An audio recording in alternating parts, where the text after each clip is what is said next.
حکومت کی UAE سے $3 ارب قرض رول اوور کرنے کی درخواست۔ ذرائع وزارت خزانہ کے مطابق وزیر اعظم شہباز شریف نے خط کے ذریعے UAE قیادت سے $3 ارب کے قرض کو رول اوور کرنے کی درخواست کی ہے۔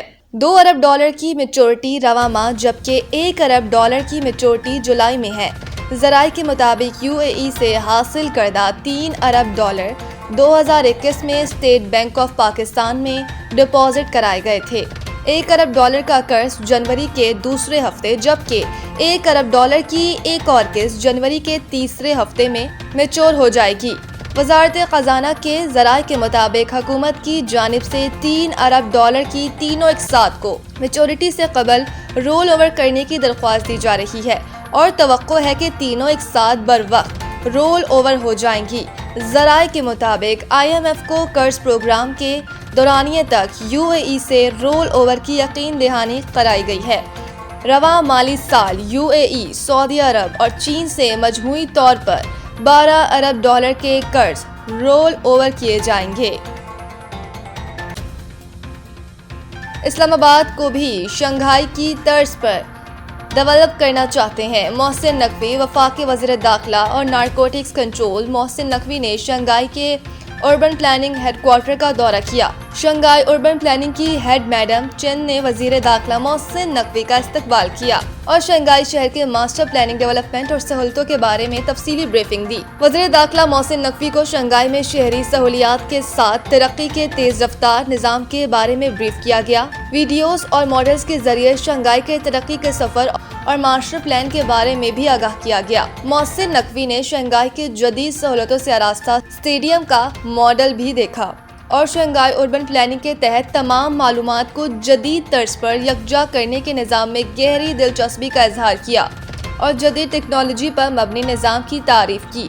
انہوں نے شنگھائی اربن پلاننگ کے تحت شہر کے نظام کو مربوط اور فول پروف بنانے کے اقدام کو بھی سراہا۔ اس موقع پر محسن نقوی کا کہنا تھا کہ شنگھائی شہر تیز ترین ترقی میں اپنی مثال آپ ہے۔ شنگھائی کی ترقی ہر شہر کے لیے قابل تقلید ہے۔ اسلام آباد کو بھی شنگھائی کی طرز پر ڈیولپ کرنا چاہتے ہیں۔ شنگھائی کی تیز رفتار ترقی سے استفادہ کرنے کے لیے فوری اقدامات کریں گے۔ وفاقی وزیر داخلہ محسن نقوی نے وزٹرز بک میں تاثرات بھی درج کیے۔ سلامتی کونسل وینزویلا میں امریکی فوجی کارروائی، اقوام متحدہ چارٹر کی خلاف ورزی قرار۔ وینزویلا کے معاملے پر اقوام متحدہ کی سلامتی کونسل کے ہنگامی اجلاس میں چین اور روس نے وینزویلا کے صدر نکولس مادورو اور ان کی اہلیہ کی فوری رہائی کا مطالبہ کر دیا۔ اجلاس میں امریکی فوجی کارروائی کو اقوام متحدہ چارٹر کی خلاف ورزی قرار دیا گیا۔ اقوام متحدہ کی سلامتی کونسل کے اجلاس میں پاکستان نے وینزویلا کا معاملہ افہام اور تفہیم سے حل کرنے پر زور دیا ہے۔ پاکستان کے قائم مقام مندوب عثمان جدون نے کہا کہ تنازع کو حل کرنے کے لیے ڈائیلاگ اور ڈپلومیسی کا سہارا لینا چاہیے۔ یک طرفہ فوجی کارروائی سے عدم استحکام کو بڑھاوا ملے گا۔ UN چارٹر کسی بھی ملک کی سالمیت کے خلاف طاقت کے استعمال کی اجازت نہیں دیتا۔ عثمان جدون نے مزید کہا کہ دنیا کو پہلے ہی متعدد بحرانوں کا سامنا ہے، ایسے میں کیریبین میں تناؤ خطے اور عالمی امن کے لیے اچھا نہیں ہے۔ اس طرح کا سنگین اقدام اچھی مثال قائم نہیں کرے گا اور مستقبل میں غیر متوقع نتائج کا سامنا کرنا پڑ سکتا ہے۔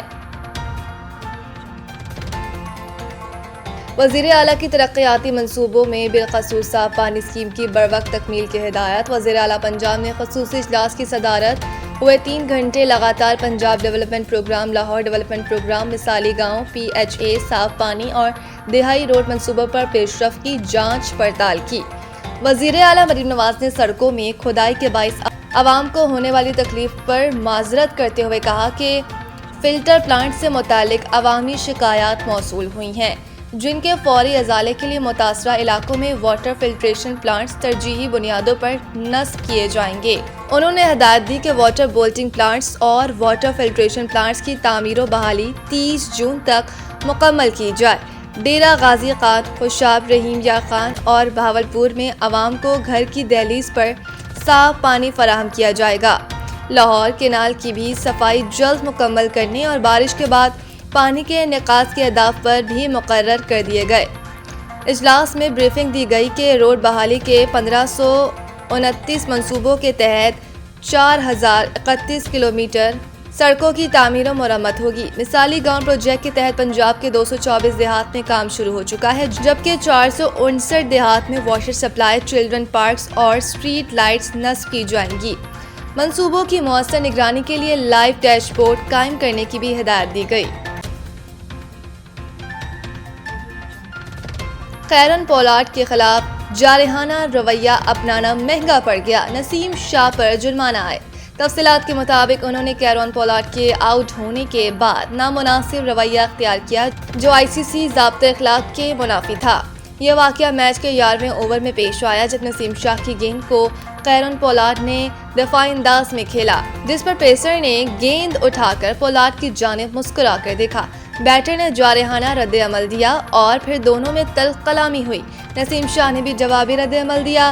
امپائرز اور ڈیزرٹ وائپرز کے بیٹر جیسن رائے نے بھی مداخلت کر کے دونوں کھلاڑیوں کو الگ کیا، تاہم اس دوران دونوں خاصے برہم دکھائی دیے۔ بعد ازاں نسیم شاہ نے 16ویں اوور کی پہلی گیند پر پولارڈ کو آؤٹ کرنے کے بعد نامناسب انداز اپنایا، جس کی بنا پر جرمانے کی زد میں آ گئے۔